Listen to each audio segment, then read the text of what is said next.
Bueno, yo preparé dos cuadros para ilustrar un poco lo de la charla de hoy. Y si tenemos tiempo, que siempre se nos queda corto, mostrar alguna imagen porque mucha de esta música entra por los ojos. Entonces, parte de sus fundamentos tienen que ver con lo visual muchas veces. El asunto es tratar de ponerle algún punto de partida o, si es que es posible, alguna denominación, porque el término, que es muy abarcativo, que es de sound arts o de artes sonoros,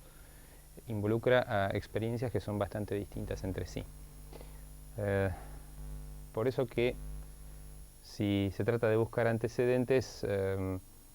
por ahí seguramente que hay más, pero algunos, los que a mí se me habían ocurrido, eran estos que puse en el cuadro.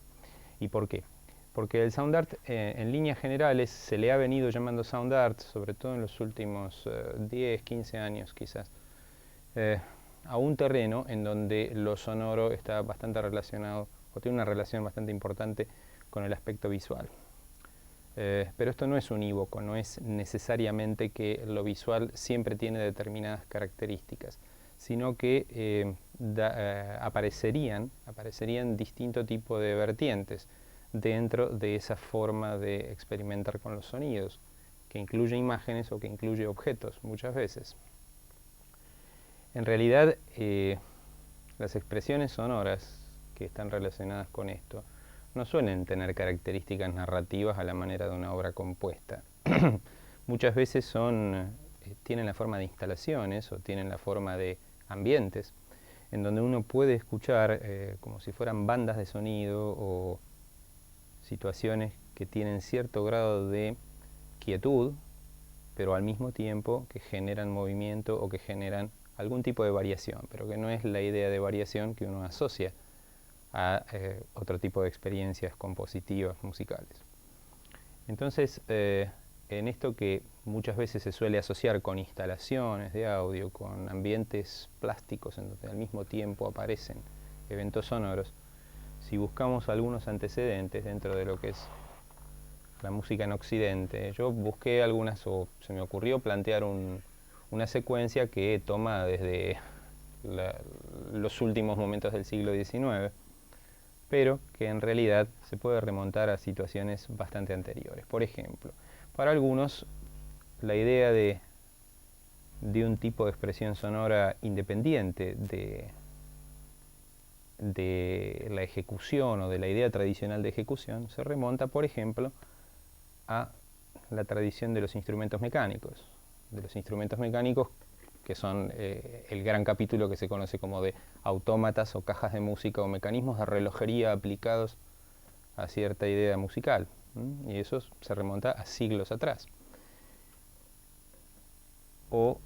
qué es lo que sucede con determinados ambientes en otras culturas en donde el sentido del espacio, digamos, para una representación estética tiene otra dimensión, como por ejemplo en algunas culturas orientales. El hecho del papel de la música en, por ejemplo, experiencias como en las tradiciones de teatro japonés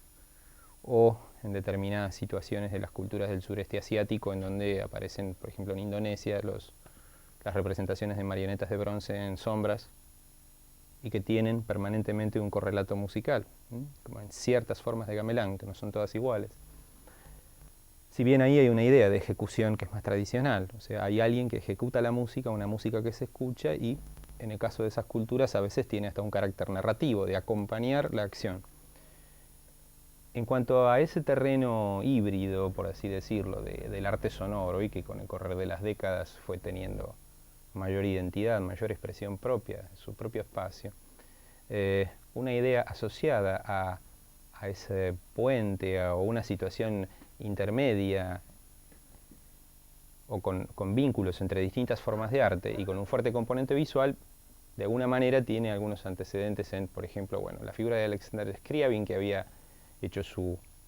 piano de luces o su teclado a luces para las épocas de su poema sinfónico Prometeo, en donde había una idea de que determinadas notas estuvieran asociadas a determinados colores y que esto tuviera determinado tipo de función dentro de las piezas. Scriabin estaba involucrado en la teosofía, que por los primeros años del siglo XX supo captar la atención de muchos intelectuales y muchos artistas, ¿no? Como por ejemplo el mismo Piet Mondrian. En el caso de Percy Grainger, que es una figura bastante emblemática de las músicas experimentales, ha sido también, o sea, muchos de estos músicos, quizás las características que tienen es la de haber sido personas con una especie de generación propia de un lenguaje musical, porque han permanecido relativamente aislados de las escenas musicales oficiales de sus épocas. En el caso de Percy Grainger, por ejemplo, que vivió un poco entre el siglo XIX y el XX, una especie de austro-inglés, austro-inglés, pero no por lo de austríaco, sino por lo de australiano, ¿no? O sea, una persona que vivió entre ambos países y que creó sus propios instrumentos musicales, que estuvo obsesionado por hacer una especie de máquina que hiciera músicas sin ritmos o sin acompañamientos, que pudiera generar una música sin acompañamientos, o en donde en algunas de sus piezas aparecían cambios de compases, todos los compases. Entonces esto generaba un sentido de la independencia que en algún punto, en alguna de sus experiencias, intentaba que fueran reproducidos directamente por máquinas. A partir de eso se generó un museo que existe hoy con instrumental del propio Grainger, que además era una persona que estaba fascinada por las pianolas y por distintos tipos de mecanismos de pianos automáticos que había en aquellos años. George Antheil fue una figura emblemática de la vanguardia norteamericana en la primera mitad del siglo XX y su trabajo con el sonido de máquinas, ¿no? Sus trabajos para el ballet y estas piezas en donde él incluía motores de avión dentro de una estructura que podía parecer orquestal y que en realidad tenían cierto paralelo con algunas experiencias del futurismo, pero con un cierto grado de aislamiento como tuvieron muchos de los músicos de las vanguardias norteamericanas. Hace muy poquito se reeditó o se editó formalmente, digamos, en CD esta pieza. También era un ferviente interesado en las pianolas. Bueno, Luigi Russolo ha llegado un poco más a nuestros oídos. La idea del ruido como generador de música independiente de otro tipo de concepciones, de otros parámetros utilizados habitualmente en la composición. La importancia también del dadaísmo en el aspecto de liberar los sonidos hechos con la voz o en el contexto de la creación poética, y que eso podía llegar a generar otra clase de respuesta sonora, antecedente de lo que hoy en día se conoce como textos sonoros o poesía sonora, que si bien por supuesto ha tenido un desarrollo bastante más amplio, ¿no? Pero al menos como un hito para las épocas de Tristan Tzara y demás. Otra persona importante de la vanguardia norteamericana que comenzó a crear en la primera mitad del siglo XX, pero que se proyectó hacia bien entrado el siglo y que falleció en los primeros años 70, Harry Partch. Es una de las figuras más emblemáticas de ese creador norteamericano, como decía antiguamente Juan Carlos Paz, vitalista, con una energía capaz de combinar cierto grado de orden en su trabajo, pero con un profundo impulso, con un alto grado de energía, incluso cierto grado de irracionalidad a lo que podría ser visto desde la formación musical europea tradicional. Harry Partch hasta tuvo una temporada en donde vivió como un trotamundos, como lo que en Estados Unidos llaman un hobo, ¿no? Un equivalente de un linchera nuestro, digamos, de alguien que se iba con sus pocas pertenencias colgado de los trenes en las épocas de la depresión, al punto tal de que él se instaló durante una de las etapas más creativas de su vida en un antiguo hangar que había encontrado en el desierto, que había pertenecido a la Fuerza Aérea Norteamericana y que estaba abandonado, y allí fue donde comenzó a construir algunos de esos instrumentos que bueno, tenemos por allí una muestrita de si hacemos a tiempo, los vamos a poner allí en pantalla. La idea de Harry Partch era que, pese a esa especie de aspecto anárquico, Harry Partch era un profundo estudioso de antiguas tradiciones culturales de la humanidad. Él se valía de estudios sobre distintos sistemas de afinación, se remontaba a las épocas de la afinación de Pitágoras, tenía profundos conocimientos matemáticos y llegó a dividir una octava en 43 sonidos. a este tipo de principios estaban aplicados sus instrumentos, o empezó a construir instrumentos tratando de perseguir eso. Algunos de sus primeros instrumentos eran la viola adaptada, que era una especie de viola con algunas cuerdas y con algunas diferencias en la afinación, o con el mástil con un poco más de longitud. Esto era bastante más, no digo convencional, pero sí más realizable en términos de que no necesitaba de gran sofisticación mecánica incluso, o artesanal. Pero sí hubo otros instrumentos que fueron enormemente sofisticados, como por ejemplo el que le llamaba el cromelodeón, en donde era un equivalente de un armonio, pero que estaban las teclas pintadas de otros colores y tenían una gran cantidad de señales sobre los controles, digamos, de ese armonio modificado, que también tenía las pedaleras modificadas, porque debía servir a ese tipo de fragmentación de la octava en 43 sonidos. Bueno, Partch escribió sobre todo esto y tenía un profundo conocimiento teórico. Bueno, sus libros son básicamente el libro clásico de él, que se llama La Génesis de una música, que fue reeditado varias veces y que hoy en día está disponible, en donde él desarrolla de alguna manera estas ideas, y bueno, que son ideas de alto grado de complejidad teórica. Se dice que muchos de sus desarrollos vinieron después de que él encontró una muestra de un libro clásico de acústica, o de uno de los principales libros de acústica, que se llamó Sobre la sensación de tono, de un físico alemán llamado Hermann Helmholtz. Ese libro también está reeditado y hoy se consigue con agregados a sus notas de lo que fue escrito hace muchos años atrás, más de 100 años. Ahora exactamente no recuerdo la fecha. Partch es una figura tan emblemática como Cage en la música de Estados Unidos, más allá de las diferencias. Pero corresponde a lo que algunos llaman, también junto con Conlon Nancarrow, acá casi se podría hacer un continuo de figuras que son absolutamente independientes, pero que plantean una idea de tradición.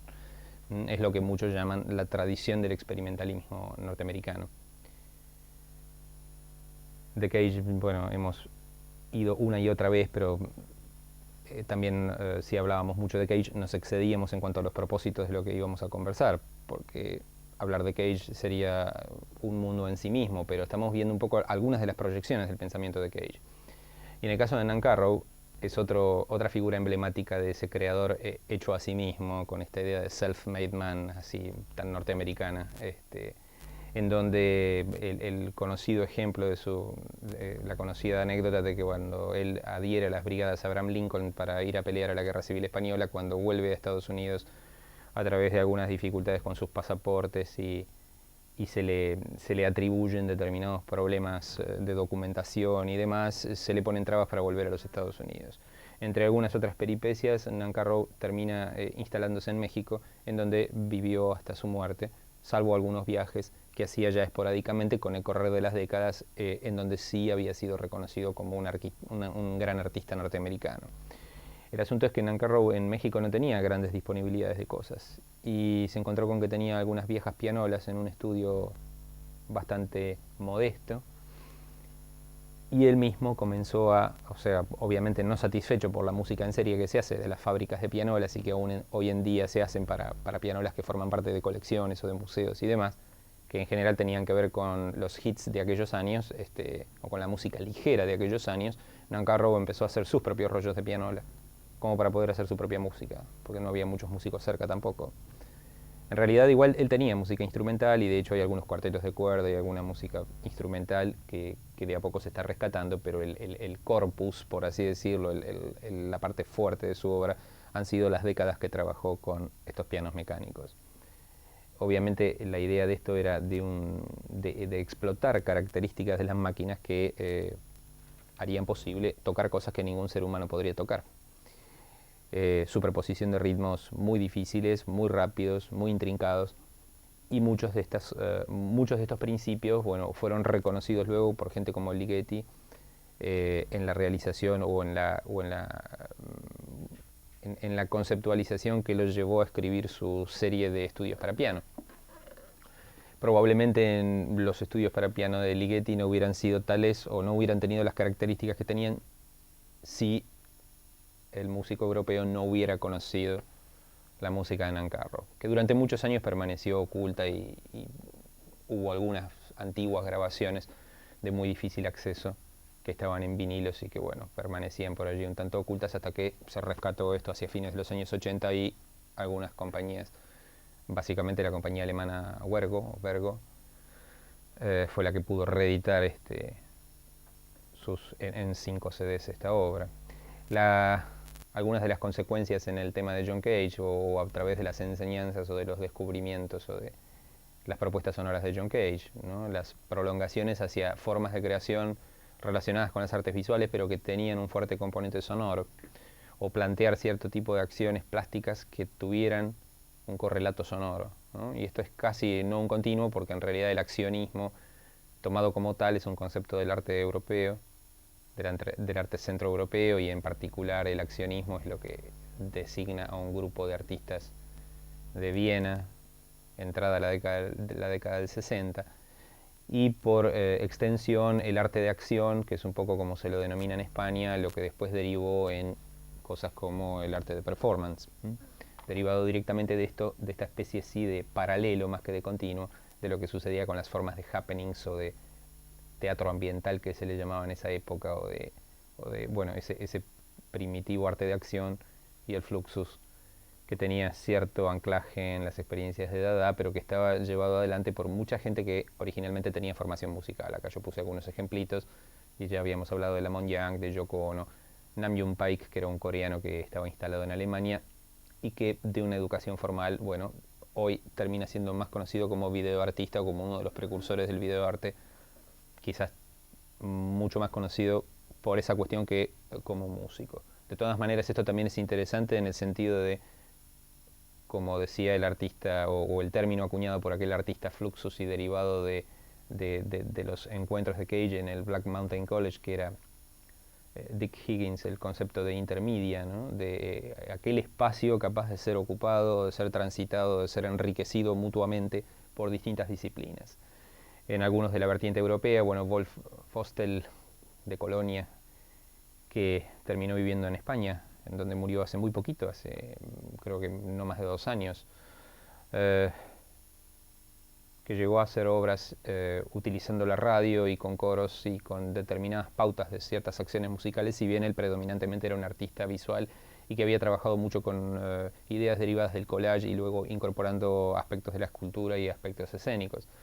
O Hermann Nietzsche, que sí perteneció al grupo original del accionismo vienés y que con el correr de las décadas fue generando una especie de arte ritual del tipo obra de arte total, digamos, obra de arte total no como algo valorativo, sino como se lo usa en la tradición de los alemanes, ¿no?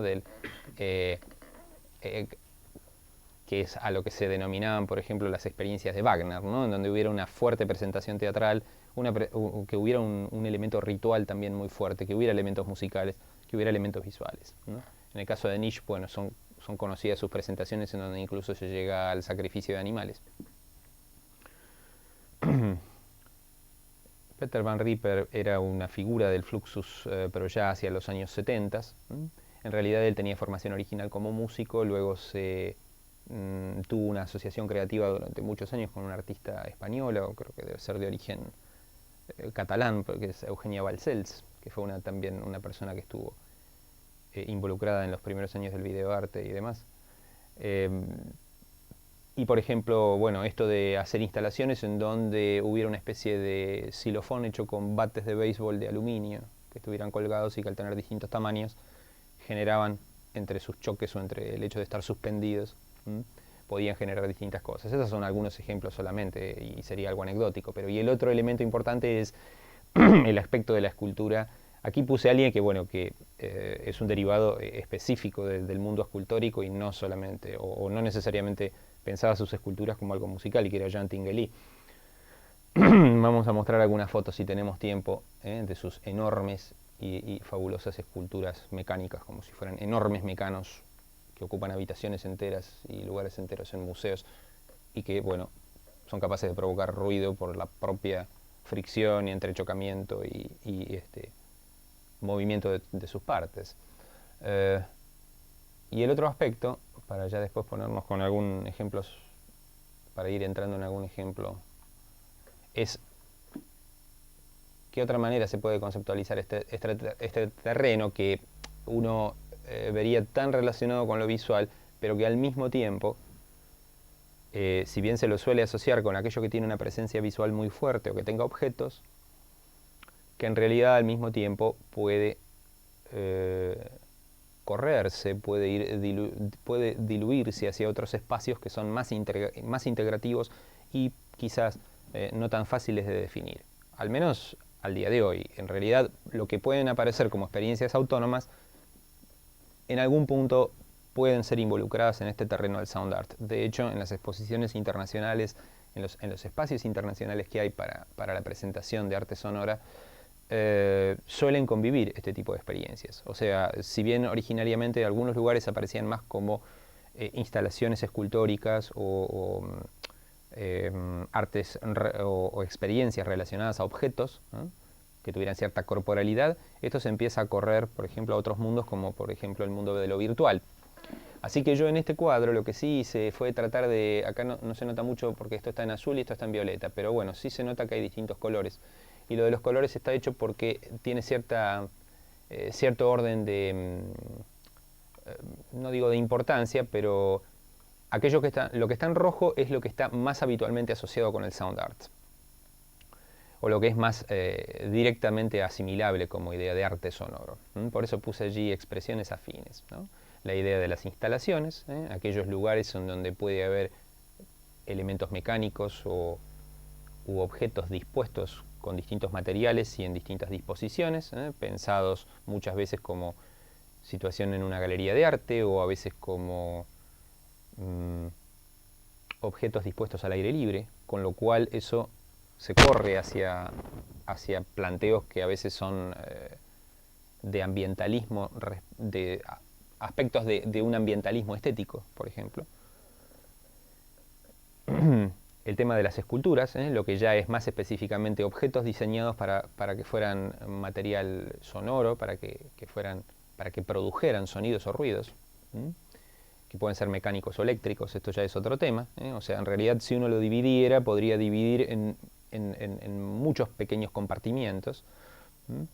porque en realidad no suele ser lo mismo aquella gente que sí, o no suele tener los mismos presupuestos o las mismas formaciones, aquella gente que trabaja en este terreno, pero con medios mecánicos, con medios artesanales, o en donde ellos mismos son los que desarrollan o fabrican sus propios instrumentos, como un escultor, o aquellas personas que trabajan con ideas de virtualidad y llevan a muchos de estos desarrollos a ser provocados por máquinas o por mecanismos de alta sofisticación tecnológica, y esto yo lo he puesto por acá. Los instrumentos mecánicos, ¿no? Volvemos a la idea de las pianolas o de otro tipo de instrumentos automáticos que son menos conocidos o que pueden ser inventados por alguien, que sean soluciones personales, digamos. Acá están, es el paso que sigue, los instrumentos experimentales e inventados, pero obviamente utilizados con una finalidad de nueva narrativa musical o de nueva forma de organizar el sonido, ¿no? O sea, como ya lo hemos dicho varias veces en las otras charlas, o sea, el tema no es con qué está hecho, sino qué es lo que se va a hacer. A veces el medio pareciera que en sí mismo es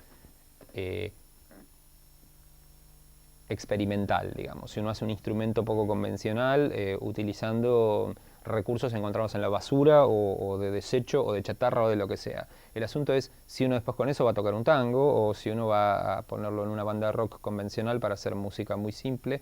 o no es una cuestión del sentido de valor por lo bueno o lo malo, sino en un sentido cualitativo de para qué está usado o que en función de qué tipo de narrativa va a servir ese instrumento, ¿no? Este gran capítulo de los instrumentos inventados es el que recoge con gran persistencia desde hace muchos años un norteamericano que se llama Bart Hopkin, en una publicación que es Instrumentos Musicales Experimentales, que empezó como una revista casi mimeografiada y que ahora con algunas selecciones de esas revistas ya ha hecho dos pequeñas revistas libro con disco demostrativo, porque originalmente venía con cassettes esa revista y que sigue saliendo y tiene su... Vamos a ver si podemos mostrar algo, si es que el tiempo nos da, que siempre se nos queda corto. La investigación de fuentes sonoras inusuales, ese es otro capítulo, porque se puede investigar como algo, como un hecho anecdótico o como gente que está en un terreno más propio de lo científico o de lo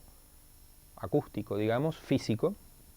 pero en realidad es la idea de que eso uno puede recortarlo y presentarlo como una pieza o ponerlo dentro de una instalación.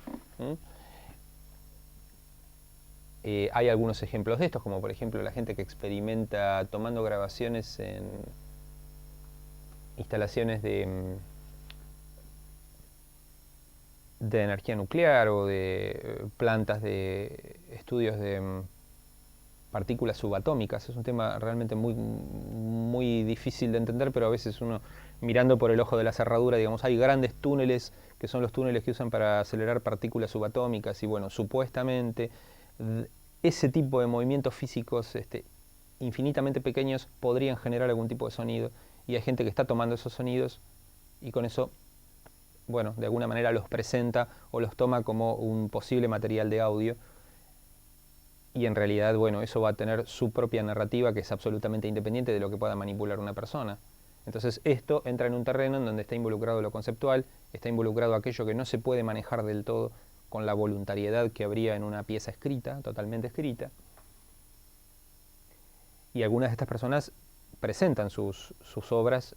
en festivales o en este tipo de foros en donde aparecen esta clase de obras. O sea, fíjense esto qué distinto que es al hecho de que alguien se fabrique, como Harry Partch, que vamos a poner un fragmentito. Después este es otro tema que también es independiente en sí mismo, el tema de cierta idea de ecología acústica o de paisajes sonoros o de grabaciones que están tomadas de distintos medios ambientes alrededor de todo el mundo. No es exactamente sound art, pero sí lo es o sí se superpone. Si bien en realidad podría tener su propia identidad si uno toma que son fuentes tomadas de la naturaleza. Si uno se ajusta estrictamente a eso, es ecología acústica o es cierto tipo de planteo de paisajes sonoros que pueden o no ser más o menos narrativos y esto depende de distintos compositores. Por eso yo desdoblé esto y la próxima charla va a ser sobre este punto, porque este punto sí tiene suficiente intensidad como para quizás considerar una identidad diferente o bastante distinta a la del sound art. Pero sí el sound art como familia, por ahí uno podría opinar, digamos, de que hay aspectos que se superponen o aspectos que son inclusivos, digamos. Otro gran capítulo que también si uno lo toma podría verse como músicas improvisadas o músicas vivas o músicas relacionadas con el mundo de lo electrónico, pero que llega a un punto en donde como tienen un fuerte componente visual, también pueden entrar dentro de las presentaciones de arte sonoro, y que es el mundo en donde aparecen los equipamientos tecnológicos de interactividad, en donde puede haber interactividad de una fuente electrónica, digamos, o digital a otra, o con materia viva, digamos, que sea, o sea, un instrumentista o una persona que trabaja con sus movimientos, o una maquinaria, y que de eso pueda generarse señales que entren a cierto tipo de herramientas de procesamiento como para que después haya sonido. Esto, bueno, es un término es un poco un neologismo, digamos, pero tiene que ver con eso, ¿no? Con el desarrollo de nuevas tecnologías o esto, ¿no? De que sean dispositivos electrónicos o digitales que aparenten tener vida propia, digamos. Y esto también es un terreno de arenas movedizas en donde puede estar incluido dentro del arte sonoro, pero que en realidad, si uno lo toma muy estrictamente, podría constituir una familia en sí misma de expresiones. Estas quizás son algunas de las cosas que están más relacionadas, pero si de esto abrimos ciertas proyecciones, va a haber otras cosas que están incluidas dentro de eso. Si el arte que se hace en internet, por ejemplo, en donde hay fuertes componentes visuales, pero que puede haber sonido y demás, o sea, que se engloban, que pueden englobarse en línea general como arte en la red o este tipo de experiencias, o sea, no es que todas, por supuesto, pero aquellas que tengan otro tipo de narrativas en donde se involucren aspectos visuales, en donde haya cuestiones de interactividad que la misma persona que consulta ese lugar pueda generar. Hay otro capítulo más reciente que se denomina de músicas generativas, que forma parte de un capítulo más amplio justamente de artes digitales y que se le llama de artes generativas también, porque es de cómo una materia prima podría modificarse a sí misma en función de determinados tipos de sistemas de procesamiento, por ejemplo, ¿no? Y que eso que pueda estar con algún grado de control, dependiente del artista, digamos, pero que en un punto tiene controles propios o tiene generación propia. Y ese es un terreno también que tiene su propio grado de complejidad en función de que está relacionado con lo que se llaman, o con algunas tendencias de ciencia y tecnología actuales, que son las del estudio de las inteligencias artificiales, por ejemplo, de los circuitos de procesamiento de información que pueden aplicarse a ideas musicales. El tema del arte de performance, pero en sus vertientes más actuales, ¿no? Que también es capaz de involucrar aspectos tecnológicos o aspectos rituales y no tecnológicos, digamos, con una gran posibilidad de recursos. Los textos sonoros, pero ya no usados solamente a la manera del dadaísmo, sino que bueno, esto también tiene una línea propia, por supuesto, esto tiene una identidad tan fuerte que podría tomarse como algo propio. Lo mismo pasa con la propia identidad que tiene el llamado arte radiofónico, la idea de utilizar el medio radiofónico como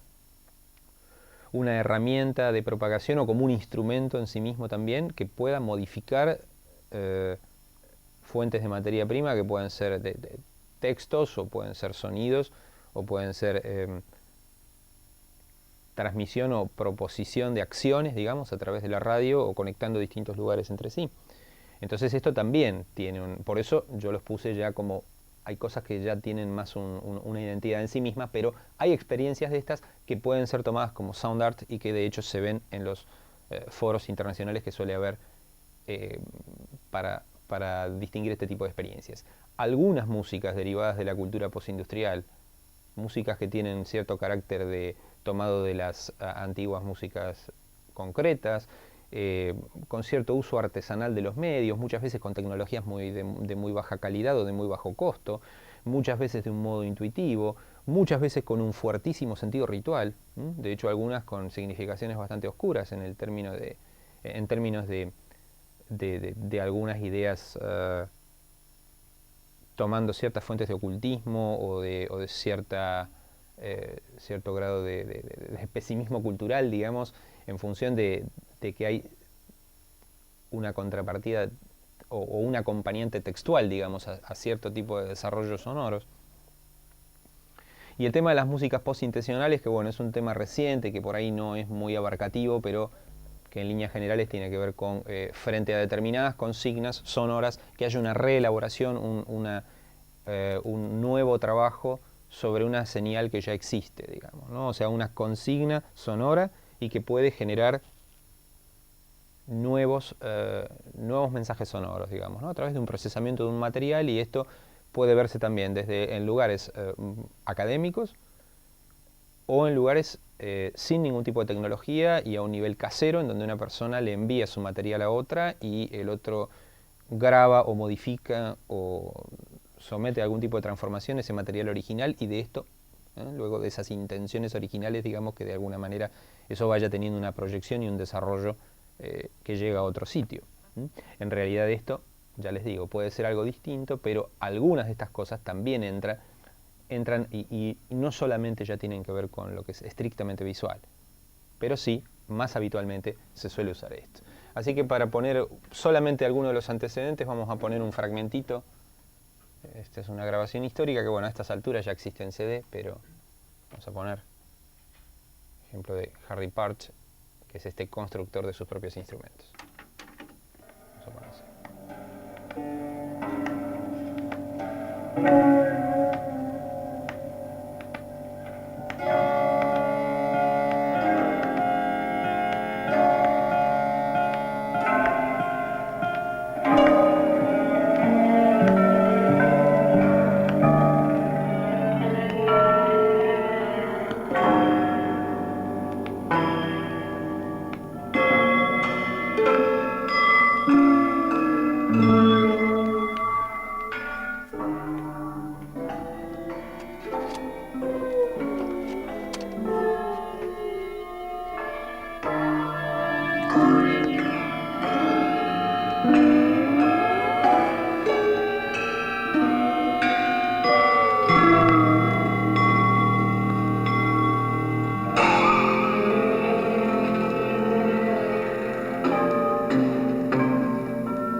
un fragmento, por supuesto. Es una obra muy larga, es quizá una de las obras más ambiciosas de Harry Partch, que se llama Delusion of the Fury, es algo así como el delirio de la furia. Y es una pieza teatral en donde mucha de la gente, o gran parte de la gente que actuaba tenía disfraces y muchas de las acciones estaban hechas con pantomima. Así que, no sé si ven, pero si se quieren acercar, acá hay una foto. Esto es un grupo de los que queda, que han sido gente, alguna de esta gente ha estado muy cerca de Harry Partch. Es New Band, es un equipo, un colectivo, un ensamble, en donde participan algunas personas que han estado muy cerca de Harry Partch y que aquí hay una foto de algunos de los instrumentos. No sé si alcanzan a ver ahí. Siempre a veces las copias de página a veces quedan un poco oscuras. Acá se ven, había momentos en donde ustedes escuchaban como unas especies de gongs, son estas especies de campanas de vidrio que están aquí colgando, o por ejemplo instrumentos de percusión, ahora vamos a ver más adelante. Hay muchos instrumentos de percusión, estos son más nuevos, estos con los pequeños tubos con algunas aleaciones de aluminio o de metales que están todos señalizados, porque acuérdense que el sistema de afinación es muy distinto. Estas marimbas con forma octogonal, que a su vez tienen distintos pisos, distintas alturas. Acá vamos a ver, acá hay otra foto. Es algo bastante parecido a una marimba, pero son cañas con distinto grado con distinto diámetro y algunas con distinta longitud. Y bueno, esto está afinado. Hay sistemas, allí se ven pequeñas bandas, no solo algunas que parecen ornamentales, sino que sobre estos sectores más hacia adelante hay distinto, como un código de colores, digamos, como quien identifica distintas escalas. Así que bien, esto es un poco como antecedente, o sea, epa. Acá tenemos, para mostrarles algo más de esto que hablábamos de los antecedentes, acá van a ver una escultura de Jean Tinguely. Esto está tomado del museo, es en Basilea. No sé si alcanzan a ver, aunque está un poquito oscura. ¿Llegan a ver? Es una máquina gigantesca, esto ocupa toda una sala. Todo este sistema de ruedas, de poleas, de engranajes, de máquinas que reducen o que multiplican movimientos y demás, bueno, genera un sonido. Y esto es lo que busca. De hecho, esto es móvil. Acá se ven rueditas, como si estuvieran en toda esta estructura de caños sobre el que están superpuestas las cosas. Ahí están los sistemas de ruedas. Entonces esto uno podría llevarlo de un lugar al otro. Entre otras cosas. Bueno, igual vamos a ponerlo, aunque les voy a mostrar. Acá están las dos tapas de... Cuando les comentaba de los instrumentos, este es uno de los dos libros que están derivados de esta revista, de esta publicación, que son los Experimental Musical Instruments, editada por Bart Hopkin. Aquí hay instrumentos un poco más convencionales que otros, o más históricos que otros. Hay un capítulo, o sea, estos son, es un resumen, por supuesto, ¿no? En las revistas a lo largo ya de cerca de 20 años han pasado decenas y decenas de artistas y instrumentistas de los más insólitos, ¿no? O sea, gente que se hace con esto. Pero por eso que hay, digamos, en general, gran parte de la gente que se dedica a buscar con este tipo de instrumentos suele tener una idea de la música en donde muchas veces no, digamos, no es que haya un uso excluyente de estos instrumentos, pero en líneas generales, gran parte de las personas que se han dedicado a investigar las formas y distinto tipo de posibilidades de producir sonido, también muchos de ellos suelen estar involucrados en una búsqueda de lenguajes diferentes. Para buscar algo también que nos va acercando en el tiempo, les voy a pasar un ejemplo de una música que puede estar relacionada, no es estrictamente visual, está hecha igual con gente y y tiene relación con lo que se llama música de procesos. Hay algunas músicas de proceso que se han emparentado con el minimalismo, pero también las emparentan con esto que yo les comentaba de artes o músicas generativas. O sea, a partir de una materia prima hay un grado de variación que es en algún punto independiente del control, como si fuera instrumentación normal.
Muchas veces estas obras, o más bien generalmente estas obras suelen tener una idea del desarrollo en función del tiempo. Por eso que a veces uno tiene que escuchar bastante atentamente o esperar para que empiecen a suceder cosas que un oído no acostumbrado le parece que está siempre en el mismo lugar. Esto es del músico norteamericano David Rosenboom, que ha hecho muchas experiencias de música electrónica o que ha tenido distinta participación en experiencias con música instrumental o con música electrónica, pero que hacia principios de los años 70 fue uno de los precursores, junto con gente como Richard Teitelbaum o como el propio Alvin Lucier, de utilizar la actividad bioeléctrica del cerebro como para disparar o modificar o servir a procesos sonoros. Entonces, ¿qué tenía esto? Justamente era que ondas de actividad eléctrica cerebral captadas por determinado tipo de dispositivo eran modificadas o eran pasadas a través de un sistema que por aquellos años era con sintetizadores o con los antiguos modulares, digamos, de sonido de sintetizador, y esto podía ser, digamos, las variaciones en las frecuencias o en los eventos que se iban sucediendo tenían que ver con distinto grado de actividad cerebral. Esto también tenía un componente visual, que en aquellos años no se pensaba que podía tomarse como sound art, digamos, o como esta idea de música que genera otras cosas, o ideas o partículas que generan otras en un punto bastante independiente de la voluntariedad o de la acción directa de aquellos que están ejecutando. Justamente, bueno, lo traje porque no es del todo, o sea, no es muy conocida esta experiencia. Hace poco se reeditó este material y, bueno, en realidad Rosenboom tiene un poco menos de conocimiento incluso para los circuitos de música experimental. Como él tiene una actividad académica muy fuerte y de hecho es una persona que edita trabajos en revistas de investigación y tiene un fuerte contacto con laboratorios en donde se estudian justamente procesos de inteligencia artificial o de cómo se procesan y se pueden generar informaciones, que él por supuesto lo aplica en forma musical, justamente al tener un costado que tiene un aspecto académico, por ahí tiene también cierta restricción en cuanto a su circulación. Pero es un músico que es muy apreciado en el ambiente de la música experimental norteamericana, se le reconoce una gran influencia sobre otras personas y tiene músicas incluso con mucho más grado de, si se quiere, figuración que esta, digamos, no con tanta abstracción. Ahora, ¿qué pasa cuando las fuentes, en lugar de ser tan eléctricas como estas, son, por el contrario, son acústicas?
Una mujer, una neozelandesa que vive en Estados Unidos, había vivido en el Reino Unido a fines de los años 60 y vive en Estados Unidos y enseña. Tiene vida académica, enseña composición. Es Anea Lockwood y este es un trabajo o un resumen de sus años en donde trabajó especialmente preocupada en qué sonidos salían del vidrio. Y cada uno de esos fragmentos obedece a distinto tipo de objetos. Justamente el hecho de que tuviera colgados distintos tipos de objetos, de instrumentos, de copas o de cualquier tipo de instrumental, digamos, hecho con vidrio, esto hacía que sus presentaciones tuvieran un fuerte contenido visual e incluso ritual. Acá hay un pequeño comentario que está en el disco y dice que durante un tiempo me he sentido fascinada por la complejidad de los sonidos simples. He intentado de tratar cada sonido como si fuera, o cada fragmento, como si hubiera sido una pieza de música en sí misma. Para mí, cada sonido tiene su propia forma y su propio tiempo. Esto se ha hecho evidente a través de pequeños ritmos, pequeñas variaciones en los tonos y la variabilidad en función del tiempo, de cómo esto llega y cómo puede desvanecerse. Y la idea de escuchar estos sonidos librados a su propio devenir, a su propia estructura, ¿no? Esto que tiene incluso un dejo poético y que obviamente que Lockwood tiene que ver con esa generación de experimentalistas que han tenido una fuerte influencia de Cage y que también han tenido influencia de ese primitivo arte de performance, porque por ejemplo algunas piezas de Lockwood que sí hoy perfectamente se pueden tomar como fenómenos de sound art en los primeros años 70 o en fines de los años 60 eran por ejemplo como sus piezas de en donde involucraba la corporalidad de los pianos, ¿no? Aquel instrumento tan sacrosanto para toda la tradición musical de Occidente, ¿no? Pero entonces, por ejemplo, Anea Lockwood tenía piezas como la de Quemar al piano, en donde prendía fuego los pianos y los sonidos que se iban provocando con la autodestrucción por el fuego y el cómo se iban retorciendo las cuerdas o se iban consumiendo las partes del piano generaba la propia música, o el hecho de que un piano fuera anclado, o sea, atar un ancla a la pata de un piano y dejarlo que rodara por un muelle hasta que el piano desapareciera de la vista. O sus experiencias de dejar un piano y en un sitio como si fuera un jardín o en un lugar al aire libre y que el piano mismo fuera plantado, por así decirlo, con distintos elementos vegetales. Y el hecho de lo que fuera pasando con ese piano mientras se iba siendo enterrado también iba a generar sonidos. Tiene otros aspectos en su producción que tienen que ver con músicas electrónicas y demás, pero también, además de esto lo vamos a ver la próxima, digamos. Pero esto deliberadamente lo traje porque hay otras expresiones en la música de Lockwood que sí están mucho más fuertemente ligadas al tema de los paisajes sonoros y de cierta idea de ambientalismo sonoro, pero no de un ambientalismo narrativo, no como una, o sea, esta idea de paisajes sonoros no tiene que ver con una pintura cinematográfica, digamos. O sea, justamente ahí radica su experimentalismo. Y ahora vamos a poner algo que también tiene fuente acústica.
Así que allí tenemos otra fuente en donde hay un elemento visual, pero que no está del todo relacionado a los objetos. Sí hay objetos muy poderosos, muy contundentes y de gran carga simbólica como las campanas, que esto sí es algo que Barber busca intencionalmente. Y hay un hecho ritual también, que involucra algo en esta línea, digamos, fue aquel concierto que él dio para fines entre el 99 y el 2000, ahí muy cerquita de que fuera el 2000, ¿no? Sin embargo, bueno, no habría objetos a la manera de lo que es mecánico, pero sí las campanas tienen un elemento mecánico que está accionado por instrumentistas, por gente que está allí y que por ahí no suena dos veces igual, pero que en general se asocia a un tañir, a un tañido, más vale rítmico, más vale monótono, más vale mecánico, justamente. Sin embargo, no es la idea de una instalación, bueno, vamos a ir escuchando. Ahora vamos sí a pasar a algo que se relaciona más con ese otro aspecto.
Wolfgang Huysen es holandés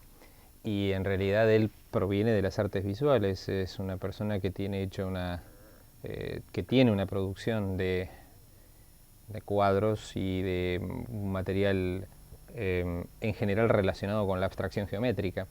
y con variaciones en función de determinadas secuencias numéricas, por ejemplo, ¿no? Eso es uno de los aspectos de su arte visual.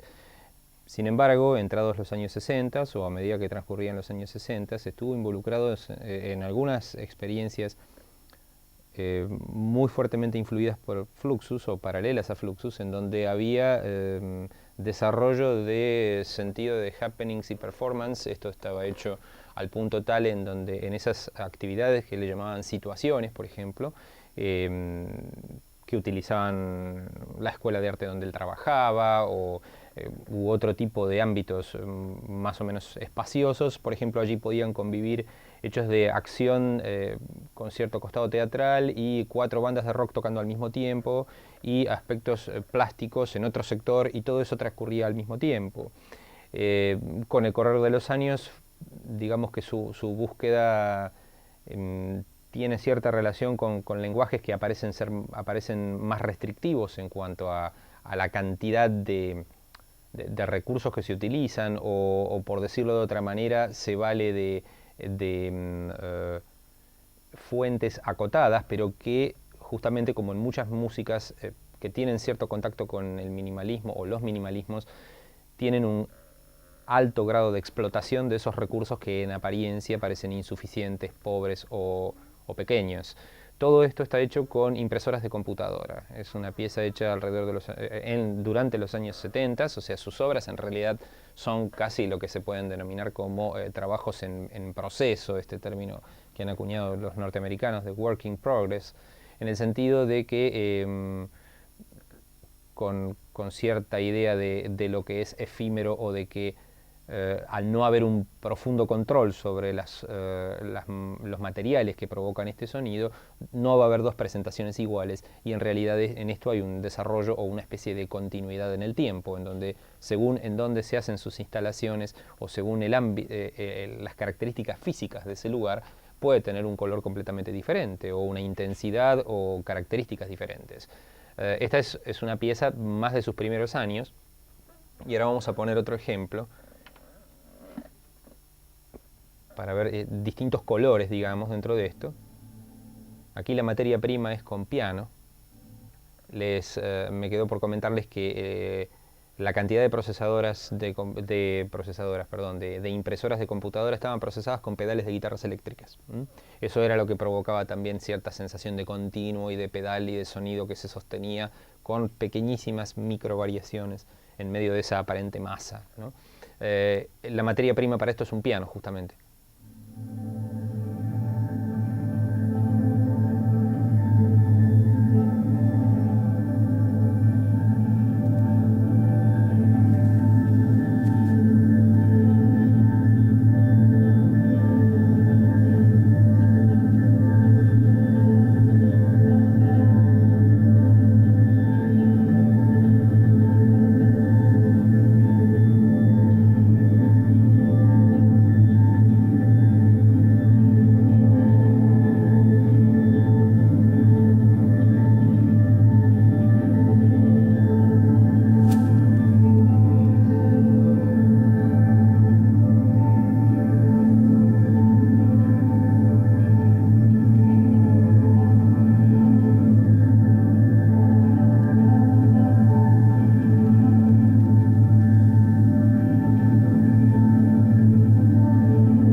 grabando en forma consecutiva notas que eran notas limitadas, repetidas, eran entre notas la y re, según dicen aquí las notas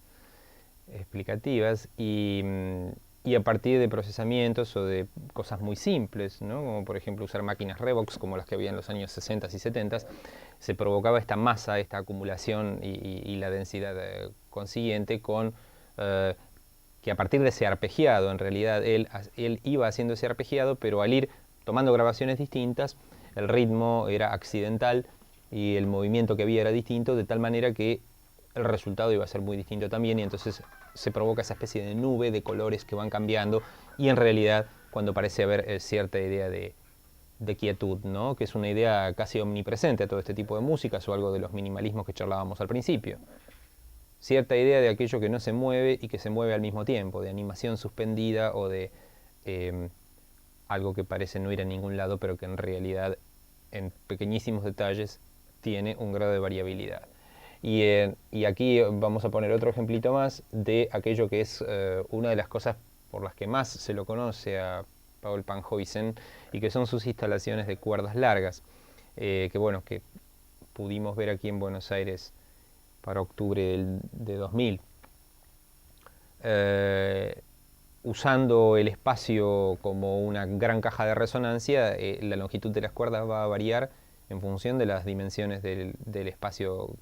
del que disponga, pero al mismo tiempo esas cuerdas, que parecen como si fueran cuerdas de piano, o él buscó durante mucho tiempo los materiales de los que valerse o en dónde conseguir esas cuerdas tan largas,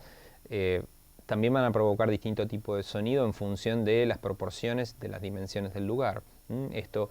se tensa con un sistema, como por así decirlo, de resortes o de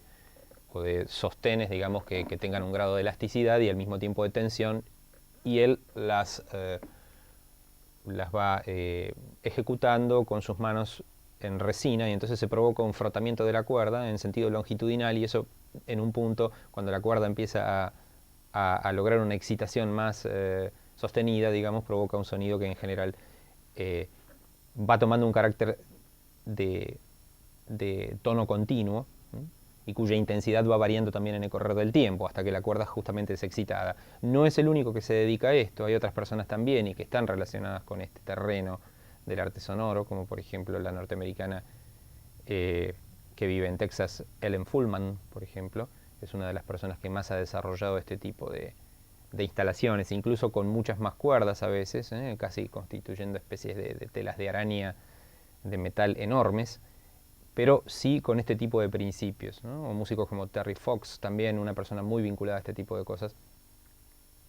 y que en general esto que aparenta ser una expresión musical terminaba circunscribiéndose muchas veces a galerías de arte o instalaciones en lugares que no necesariamente o no originalmente estaban pensados para la audición de música. Las cuerdas largas, entonces.